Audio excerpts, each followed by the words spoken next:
कसूर रियासत सीगी ना पठाणा दी, वो एक बड़ी तगड़ी रियासत सीगी।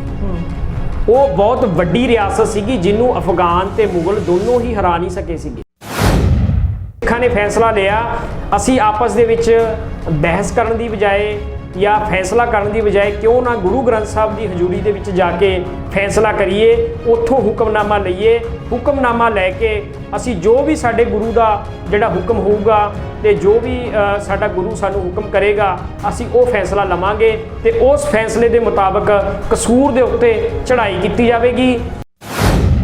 क्योंकि कसूर एक वड्डी रियासत सीगी, एक मजबूत उत्थों के पठान सीगे ते उन्होंने अपने आप नूं मजबूत बनाउण दे लई 12 किले बनाए हुए सी ते सिखां ने उत्थे जाके हमला किया। दोपहर दोपहर के समय उत्थे जाके हमला किया ते उस्मान खान का जिहड़ा किला सी सब तो पहला उस किले के उत्ते हमला किया। उस्मान खान समेत 500 जिहड़े उहदे बंदे सीगे उन्हां नूं सिखां ने मौत के घर उतार दिता। उत्थे जिहड़ा पंडित सीगा उहदे दस्सण मुताबिक वो यही दस रहा सीगा कि उस्मान खान उहदी जिहड़ी पत्नी है नवविआहता उहनूं चुक के लैके गया। इस करके सिखां ने जिहड़ा पहला हमला करन दा योजनाबंदी किया या पहला हमला वो उस्मान खान के किले के उत्ते किया। जिहड़ी कसूर की रियासत सीगी जिहदे कोले अफगान डरदे उदों नेड़े नहीं लंघदे सीगे, मुगल उन्हां नाल टक्कर नहीं लैंदे सीगे। उसे रियासत का जिहड़ा हमीद खान सीगा वो डरदियां जदों उहदे किले के उत्ते सिखां ने हमला किया उहदी फौज ने तो उन्हें हत्थ खड़े कर दिते। अच्छा कि आप हुण मुकाबला नहीं कर सकते? मुकाबला नहीं कर सकते। वो हत्थ खड़े करके बाहर आ गया, सिखां दे कोले अगे आके पेश हो गया ते उन्हें सिखां नूं 4 लाख रुपया नजराना दे के अपनी जान बचाउणी पई। अच्छा हमीद खान नूं जिहड़ा नादर शाह जो पहली बारी मुल्क ते हिंदुस्तान ते हमला करदा उन्हें 500 सिर्फ 500 घोड़सवार सीगे उहदे कोल। अच्छा सिर्फ 500 घोड़सवार करके वो दिल्ली तक हमला करके लुट के पूरे हिंदुस्तान नूं मुल्क च वापस चले जांदा। ते नादर शाह कहंदा अफगानियां नूं तुसीं ते कमले हो गए हो, आपस दे विच लड़ी जांदे हो, तुसीं हिंदुस्तान ते जाओ, उत्थे जाके हमला करो, उत्थे लुटो उन्हां नूं लोकां नूं जाके किन्ना उन्हां कोले खजाना, उत्थे तां एक भी मर्द नहीं हैगा। उहदी ये वर्डिंग सी उत्थे हिंदुस्तान च एक भी मर्द नहीं हैगा। वाहेगुरु जी का खालसा वाहेगुरु जी की फतेह। मैं गुरजीत सिंह पंजाब नगारा देख रहे सारे दर्शकों का स्वागत करता हाँ। ਤੁਹਾਨੂੰ ਦੱਸ ਦੇ ਕਿ ਹਰ ਰੋਜ਼ ਇੱਕ ਨਵੀਂ ਸਵੇਰ ਦੇ ਨਾਲ ਸਿੱਖਾਂ ਨੇ ਇੱਕ ਨਵਾਂ ਇਤਿਹਾਸ ਸਿਰਜਿਆ ਹੈ। ਇਤਿਹਾਸ ਦੇ ਪੰਨੇ ਤੇ ਇੱਕ ਐਸਾ ਹਮਲਾ ਕੀਤਾ ਸੀ ਸਿੱਖਾਂ ਨੇ ਜਿੱਥੇ ਪਠਾਨਾਂ ਦੇ ਉੱਤੇ ਇੱਕ ਮਤਾ ਪਾਸ ਕਰਨਾ ਪਿਆ। ਉਹ ਮਤਾ ਕੀ ਸੀ ਸਾਰੀ ਜਾਣਕਾਰੀ ਲਾਂਗੇ। ਸਾਡੇ ਨਾਲ ਇਸ ਟਾਈਮ ਸਟੂਡੀਓ ਤੇ ਭਾਈ ਜਸਵਿੰਦਰ ਸਿੰਘ ਜੀ ਰਾਜਪੁਰਾ ਮੌਜੂਦ ਨੇ। ਸਾਰੀ ਜਾਣਕਾਰੀ ਲਾਂਗੇ ਕਿ ਕਿਉਂ ਪਠਾਨਾਂ ਦੇ ਖਿਲਾਫ ਇੱਕ ਵੱਡਾ ਹਮਲਾ ਬੋਲਿਆ ਗਿਆ। हाँ जी वीर जी। वाहिगुरु जी का खालसा वाहिगुरु जी की फतेह। देखो जी सिखां ने हमेशा नित नवीं सवेर जिहड़ा वो इतिहास सिरजिया है, जिस कारण सिखां ने बड़ी कुर्बानियां दित्तियां ने, बड़ी घालना घालियां ने। साडे जिहड़े इतिहास के फन्ने ने वो भरे हुए ने कुर्बानियां दे नाल, शहादतां दे नाल। इसे तरीके दे नाल ये जिहड़ी घटना वापरी है कसूर दी एक बहुत वड्डी घटना सीगी। एक जिहड़ा गुरु कलगीधर पातशाह ने खालसा पंथ सिरजिया सी, जिस कारण वो जिहड़ी गल्लां सीगियां उन्हां नूं पहरा देण लई एक कसूर दी जिहड़ी जंग होई सीगी। कसूर दा जिहड़ा हल्ला बोलिया गया सीगा, कसूर दे उत्ते हमला किया गया सीगा कि 10 अप्रैल 1763 दी यह घटना हैगी है कि जदों दल खालसा या होर जिन्नी भी सिख मिसलां सीगियां वो श्री अकाल तख्त साहब ते इकट्ठियां होईयां सीगियां। उत्थे सरबत खालसा बुलाया होया सीगा। उसे सरबत खालसे दे दौरान जिहड़ा एक पंडित है वो सिखां दे कोले आउंदा वा ते वो दसदा कि मेरी जिहड़ी नवीं विआही पंडताणी सीगी, उहदी पत्नी सीगी, घर वाली सीगी, उहनूं उस्मान खान हरम दे विच पा के लै गया, उहनूं चुक के लै गया। अच्छा ते उस तो बाद सिखां ने भाई जस्सा सिंह रामगढ़िया होरां ने उन्हां दी जिहड़ी गल है वो विस्तार नाल सुनी कि भाई कित्थों लै गया, किवें की घटना वापरी है। ते उन्हां ने सुनन तो बाद आपस दे विच सिखां ने फैसला लिया कि हजे सानू कसूर दे उत्ते हमला नहीं करना चाहिए। तो उस तो बाद जिहड़े होर जिहड़े सिख सीगे सारियां ने सहमति प्रगटाई, क्योंकि जिहड़ी कसूर रियासत सीगी ना पठाणा दी वो एक बड़ी तगड़ी रियासत सीगी। ਉਹ ਬਹੁਤ ਵੱਡੀ ਰਿਆਸਤ ਸੀਗੀ ਜਿਹਨੂੰ ਅਫਗਾਨ ਤੇ ਮੁਗਲ ਦੋਨੋਂ ਹੀ ਹਰਾ ਨਹੀਂ ਸਕੇ ਸੀਗੇ। ਉਹਨਾਂ ਨੇ ਜਦੋਂ ਵੀ ਉਹਨਾਂ ਤੇ ਹਮਲਾ ਕੀਤਾ ਤੇ ਟੱਕਰ ਦਿੱਤੀ ਸੀ ਵੱਡੀ, ਇਸ ਕਰਕੇ ਉਹ ਬੜੇ ਉਸ ਖਿੱਤੇ ਦੇ ਵਿੱਚ ਇੱਕ ਮਜ਼ਬੂਤ ਦਾਅਵੇਦਾਰ ਸੀਗੇ ਕਸੂਰ ਦੇ ਜਿਹੜੇ ਪਠਾਨ ਸੀਗੇ, ਜਿਨ੍ਹਾਂ ਦੇ ਖਿਲਾਫ ਸਿੱਖਾਂ ਨੇ ਇੱਕ ਹਮਲਾ ਬੋਲਿਆ ਸੀ। ਸੋ ਪਰ ਭਾਈ ਜਿਹੜਾ ਹਰੀ ਸਿੰਘ ਭੰਗੀ ਨੇ ਉਹ ਇਸ ਗੱਲ ਤੇ ਬੱਜਤ ਹੋ ਗਏ ਨੇ, ਉਹ ਅੜ ਗਏ ਉੱਥੇ ਕਿ ਸਾਡੇ ਕੋਲੇ ਇੱਕ ਹਿੰਦੂ ਆਪਣੀ ਜਿਹੜੀ ਘਰ ਵਾਲੀ ਦੀ ਇੱਜ਼ਤ ਦੀ ਰਾਖੀ ਦੇ ਲਈ ਆਇਆ, ਤੇ ਗੁਰੂ ਕਲਗੀਧਰ ਪਾਤਸ਼ਾਹ ਨੇ ਪੰਥ ਵੀ ਇਸੇ ਲਈ ਸਾਜਿਆ ਕਿ ਅਸੀਂ ਗਰੀਬ ਗੁਰਬੇ ਦੀ ਜਿਹੜੀ ਰਾਖੀ ਕਰਨੀ ਹੈ, ਲੋੜਵੰਦ ਦੀ ਜਿਹੜੀ ਅਸੀਂ ਮਦਦ ਕਰਨੀ ਹੈ। ਅਸੀਂ ਸਾਡੇ ਦਰ ਦੇ ਉੱਤੇ ਜਿਹੜਾ ਸਾਡੇ ਅਕਾਲ ਤਖਤ ਸਾਹਿਬ ਦੇ ਉੱਤੇ ਆਇਆ ਬੰਦਾ ਫਰਿਆਦ ਲੈ ਕੇ, ਉਹਨੂੰ ਅਸੀਂ ਖਾਲੀ ਨਹੀਂ ਮੋੜਨਾ, ਉਹਨੂੰ ਅਸੀਂ ਉਹਦੀ ਜਿਹੜੀ ਮੰਗ ਹੈ ਉਹਨੂੰ ਪੂਰਾ ਕਰਨਾ, ਉਹ ਭਾਵੇਂ ਅਸੀਂ ਕਿਸੇ ਤਰੀਕੇ ਨਾਲ ਕਰੀਏ। ਪਰ ਫਿਰ ਉੱਥੇ ਗੱਲ ਆ ਗਈ, ਬਾਕੀ ਦੇ ਜਿਹੜੇ ਮਿਸਲਾਂ ਦੇ ਸਿੰਘ ਸੀਗੇ ਉਹ ਸਾਰੇ ਇਹ ਦਲੀਲ ਦੇ ਰਹੇ ਸੀਗੇ ਕਿ ਕਸੂਰ ਜਿਹੜੀ ਰਿਆਸਤ ਹੈ ਬਹੁਤ ਵੱਡੀ ਰਿਆਸਤ ਹੈ, ਉਹਦੇ ਨਾਲ ਲੜਾਈ ਲੈਣੀ ਕੋਈ ਸੌਖੀ ਗੱਲ ਨਹੀਂ ਹੈਗੀ ਸਾਡੇ ਲਈ। ਉਹਦੇ ਲਈ ਫਿਰ ਇੱਕ ਵੱਡਾ ਇਹ ਕਾਰਨ ਸੀ, ਨਵਾਬ ਕਪੂਰ ਸਿੰਘ ਉਸ ਸਮੇਂ ਹਾਜ਼ਰ ਨਹੀਂ ਸੀਗੇ, ਤੇ ਜਿਹੜਾ ਬੁੱਢਾ ਦਲ ਹੈ ਉਹ ਵੀ ਹਾਜ਼ਰ ਨਹੀਂ ਸੀਗਾ, ਉਹਦੀ ਫੌਜਾਂ ਜਿਹੜੀਆਂ ਉਹ ਗਈ ਹੋਈਆਂ ਸੀਗੀਆਂ ਉੱਥੇ ਹਾਜ਼ਰ ਨਹੀਂ ਸੀਗੀਆਂ। ਸੋ ਸਿੱਖ ਥੋੜੀ ਗਿਣਤੀ 'ਚ ਸੀਗੇ, ਇਸ ਲਈ ਸੋਚ ਰਹੇ ਸੀ ਕਿ ਅਸੀਂ ਮਜ਼ਬੂਤੀ ਦੇ ਨਾਲ ਜਦੋਂ ਜਾਈਏ ਤੇ ਹਮਲਾ ਕਰੀਏ ਤੇ ਤਾਂ ਹੀ ਉਹਨੂੰ ਫਤਿਹ ਕਰਾਂਗੇ ਤੇ ਕਿਤੇ ਸਾਡਾ ਨੁਕਸਾਨ ਵੱਧ ਨਾ ਹੋ ਜੇ। ਪਰ ਜਦੋਂ ਉਹਨਾਂ ਨੇ ਜੱਸਾ ਸਿੰਘ ਰਾਮਗੜੀਆ ਹੋਰਾਂ ਨੇ ਇਹ ਗੱਲਾਂ ਕੀਤੀਆਂ, ਸਰਦਾਰ ਹਰੀ ਸਿੰਘ ਭੰਗੀ ਹੋਰੀ ਉਹ ਫੇਰ ਇਸ ਗੱਲ ਤੇ ਆ ਗਏ ਕਿ ਨਹੀਂ, ਮੈਂ ਉਸ ਪੰਡਤ ਨੂੰ ਉਹਦੀ ਜਿਹੜੀ ਘਰ ਵਾਲੀ ਹੈ ਉਹਨੂੰ ਬਚਾਉਣ ਲਈ ਮੈਂ ਵਚਨ ਦੇ ਦਿੱਤਾ, ਉਹਨੂੰ ਮੈਂ ਕਹਿ ਦਿੱਤਾ ਕਿ ਅਸੀਂ ਉਹਨੂੰ ਛੁਡਾ ਕੇ ਲਿਆਵਾਂਗੇ, ਤੁਸੀਂ ਦੱਸੋ ਵੀ ਕੀ ਕਰਨਾ। ਉੱਥੇ ਹਾਲਾਤ ਇਹੋ ਜਿਹੇ ਆਪਸ ਦੇ ਵਿੱਚ ਸਿੰਘਾਂ ਦੇ ਬਣ ਗਏ। ਅਖੀਰ ਗੱਲ ਹੋਈ ਜਿਵੇਂ ਕਿ ਸਾਰੀ ਗੱਲਾਂ ਜਦੋਂ ਖਤਮ ਹੋ ਜਾਣ, ਸਾਡੀ ਜਿਹੜੀ ਗੱਲ ਹੈ ਉਹ ਗੁਰੂ ਗ੍ਰੰਥ ਸਾਹਿਬ ਜੀ ਦੇ ਅੱਗੇ ਆ ਕੇ ਮੁੱਕ ਜਾਂਦੀ ਹੈ। ਬਿਲਕੁਲ ਕਿ ਫਿਰ ਸਿੱਖਾਂ ਨੇ ਫੈਸਲਾ ਲਿਆ, ਅਸੀਂ ਆਪਸ ਦੇ ਵਿੱਚ ਬਹਿਸ ਕਰਨ ਦੀ ਬਜਾਏ ਜਾਂ ਫੈਸਲਾ ਕਰਨ ਦੀ ਬਜਾਏ ਕਿਉਂ ਨਾ ਗੁਰੂ ਗ੍ਰੰਥ ਸਾਹਿਬ ਦੀ ਹਜ਼ੂਰੀ ਦੇ ਵਿੱਚ ਜਾ ਕੇ ਫੈਸਲਾ ਕਰੀਏ, ਉੱਥੋਂ ਹੁਕਮਨਾਮਾ ਲਈਏ। ਹੁਕਮਨਾਮਾ ਲੈ ਕੇ ਅਸੀਂ ਜੋ ਵੀ ਸਾਡੇ ਗੁਰੂ ਦਾ ਜਿਹੜਾ ਹੁਕਮ ਹੋਊਗਾ ਤੇ ਜੋ ਵੀ ਸਾਡਾ ਗੁਰੂ ਸਾਨੂੰ ਹੁਕਮ ਕਰੇਗਾ ਅਸੀਂ ਉਹ ਫੈਸਲਾ ਲਵਾਂਗੇ ਤੇ ਉਸ ਫੈਸਲੇ ਦੇ ਮੁਤਾਬਕ ਕਸੂਰ ਦੇ ਉੱਤੇ ਚੜ੍ਹਾਈ ਕੀਤੀ ਜਾਵੇਗੀ। ਜੇ ਫੈਸਲਾ ਇਹ ਆਇਆ ਕਿ ਅਸੀਂ ਮਤਲਬ ਹਜੇ ਜੰਗ ਨਹੀਂ ਕਰਨੀ ਹੈਗੀ ਤੇ ਅਸੀਂ ਨਾ ਕਰਾਂਗੇ, ਤੇ ਸਾਰੀਆਂ ਹੀ ਮਿਸਲਾਂ ਦੇ ਵਿੱਚ ਸਾਰੀ ਹੀ ਸੰਗਤ ਦੇ ਵਿੱਚ ਸਿੰਘਾਂ ਦੇ ਵਿੱਚ ਇਸ ਗੱਲ ਤੇ ਸਹਿਮਤੀ ਪ੍ਰਗਟਾਈ ਕਿ ਅਸੀਂ ਉੱਥੇ ਜਾ ਕੇ ਇਸ ਗੱਲ ਨੂੰ ਮਤਲਬ ਫੈਸਲਾ ਲਵਾਂਗੇ।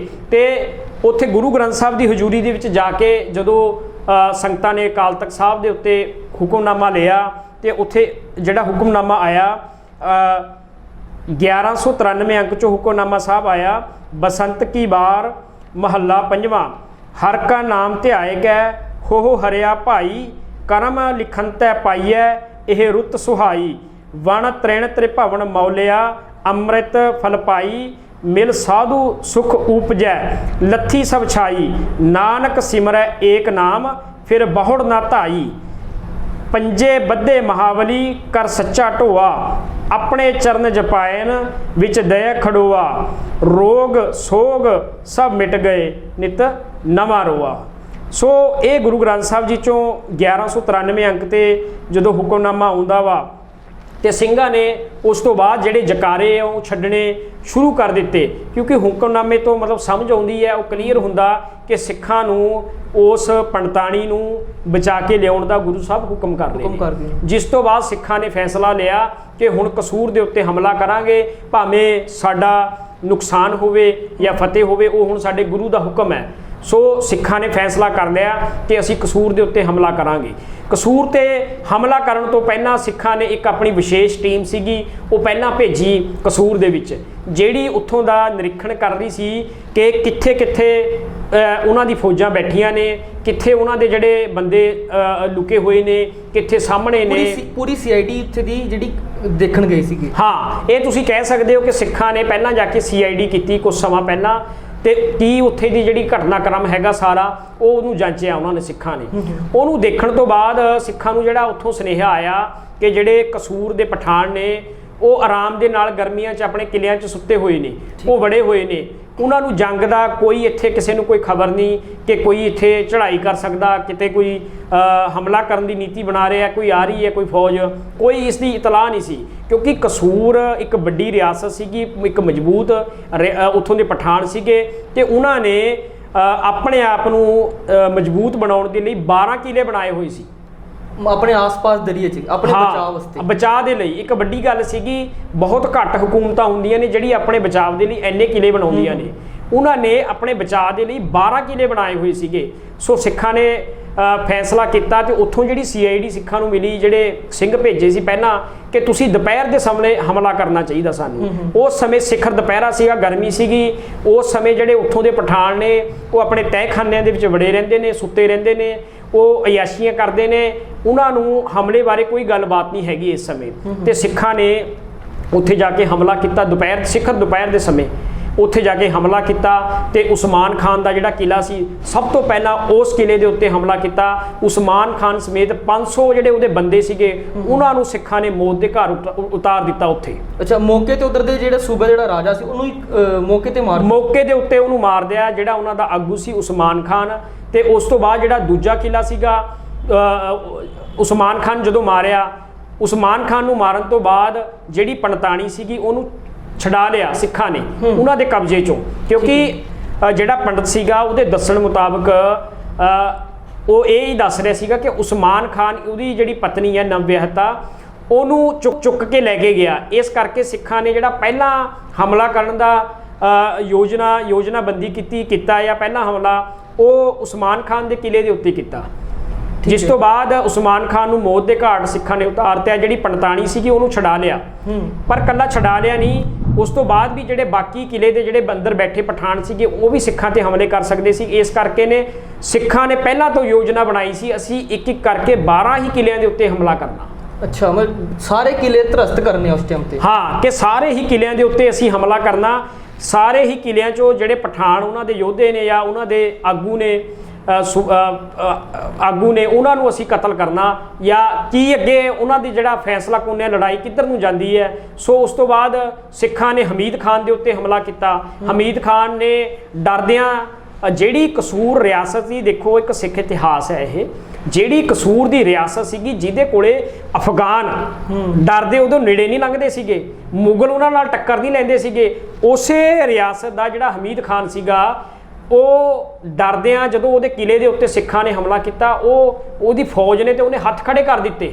ਅੱਛਾ, ਕਿ ਆਪਾਂ ਹੁਣ ਮੁਕਾਬਲਾ ਨਹੀਂ ਕਰ ਸਕਦੇ? ਉਹ ਹੱਥ ਖੜੇ ਕਰਕੇ ਬਾਹਰ ਆ ਗਿਆ, ਸਿੱਖਾਂ ਦੇ ਕੋਲੇ ਅੱਗੇ ਆ ਕੇ ਪੇਸ਼ ਹੋ ਗਿਆ ਤੇ ਉਹਨੇ ਸਿੱਖਾਂ ਨੂੰ 4 ਲੱਖ ਰੁਪਈਆ ਨਜ਼ਰਾਨਾ ਦੇ ਕੇ ਆਪਣੀ ਜਾਨ ਬਚਾਉਣੀ ਪਈ। ਅੱਛਾ, ਹਮੀਦ ਖਾਨ ਨੂੰ, ਜਿਹਦਾ ਇੱਕ ਇਲਾਕੇ ਦੇ ਵਿੱਚ, ਉਸ ਖਿੱਤੇ ਦੇ ਵਿੱਚ ਮੁਗਲਾਂ 'ਚ ਅਫਗਾਨਾਂ 'ਚ ਦੂਰ ਦੂਰ ਤੱਕ ਨਾਂ ਸੀ ਹਮੀਦ ਖਾਨ ਦਾ। ਇੱਕ ਇਹੋ ਜਿਹਾ ਉਹਨਾਂ ਦਾ ਯੋਧਾ ਵੀ ਸੀਗਾ, ਚੰਗਾ ਲੜਾਕਾ ਸੀ, ਜਿਹਨਾਂ ਹੱਥ ਖੜੇ ਕਰਕੇ ਸਿੱਖਾਂ ਦੇ ਅੱਗੇ ਆ ਗਿਆ ਤੇ ਉਹਨੂੰ ਜਾਨ ਬਚਾਉਣ ਲਈ ਸਿੱਖਾਂ ਨੂੰ 4 ਲੱਖ ਰੁਪਏ ਦਾ ਹਰਜਾਨਾ ਦੇਣਾ ਪਿਆ। ਫਿਰ ਉਸ ਤੋਂ ਬਾਅਦ ਸਿੱਖ ਫੌਜਾਂ ਨੇ ਜਿੰਨੇ ਵੀ ਕਿਲੇ ਸੀਗੇ ਉਹ ਆਪਣੇ ਅੰਡਰ ਲਏ ਤੇ ਉਹਨਾਂ ਦੀ ਜਿਹੜੀ ਰਿਆਸਤਾਂ ਦੇ ਉਹਨਾਂ ਦੇ ਸੂਬੇਦਾਰ ਸੀਗੇ, ਉਹਨਾਂ ਦੇ ਆਗੂ ਸੀਗੇ, ਉਹਨਾਂ ਦੇ ਜਰਨੈਲ ਸੀਗੇ, ਸਾਰਿਆਂ ਨੇ ਸਿੱਖਾਂ ਦੇ ਅੱਗੇ ਸਰੈਂਡਰ ਕੀਤਾ।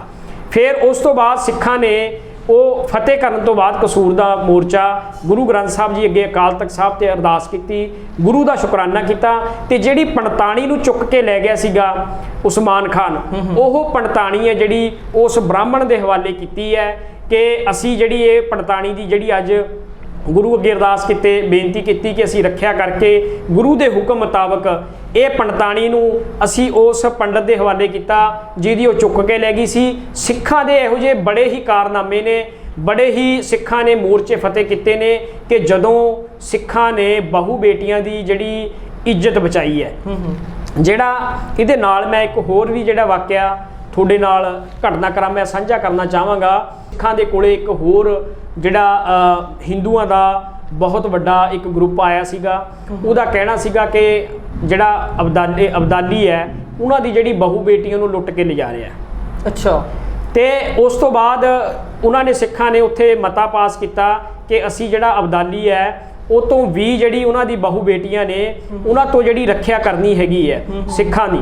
ਸਿੱਖਾਂ ਨੇ ਇਹ ਫੈਸਲਾ ਕੀਤਾ ਕਿ ਜਿਹੜੇ ਬੰਦੇ ਇਹਨੂੰ ਪੰਜਾਬ ਨੂੰ ਲੁੱਟ ਕੇ ਲੈ ਕੇ ਜਾ ਰਹੇ ਨੇ, ਕਸੁੱਟ ਰਹੇ ਨੇ, ਉਹਨਾਂ ਦੀ ਸਾਨੂੰ ਮਦਦ ਕਰਨੀ ਚਾਹੀਦੀ। ਉੱਥੇ ਇਸ ਗੱਲ ਦਾ ਫੈਸਲਾ ਕੀਤਾ ਗਿਆ, ਗੁਰਮਤਾ ਪਾਸ ਕੀਤਾ ਗਿਆ ਕਿ ਅਸੀਂ ਜਿਹੜੀ ਇੱਥੋਂ ਦੀ ਬਹੂ ਬੇਟੀਆਂ ਲੁੱਟ ਕੇ ਲਿਜਾ ਰਹੇ ਨੇ ਅਫਗਾਨੀ, ਉਹਨਾਂ ਨੂੰ ਖੋ ਕੇ ਇਹਨਾਂ ਦੇ ਹਵਾਲੇ ਕਰੀਏ।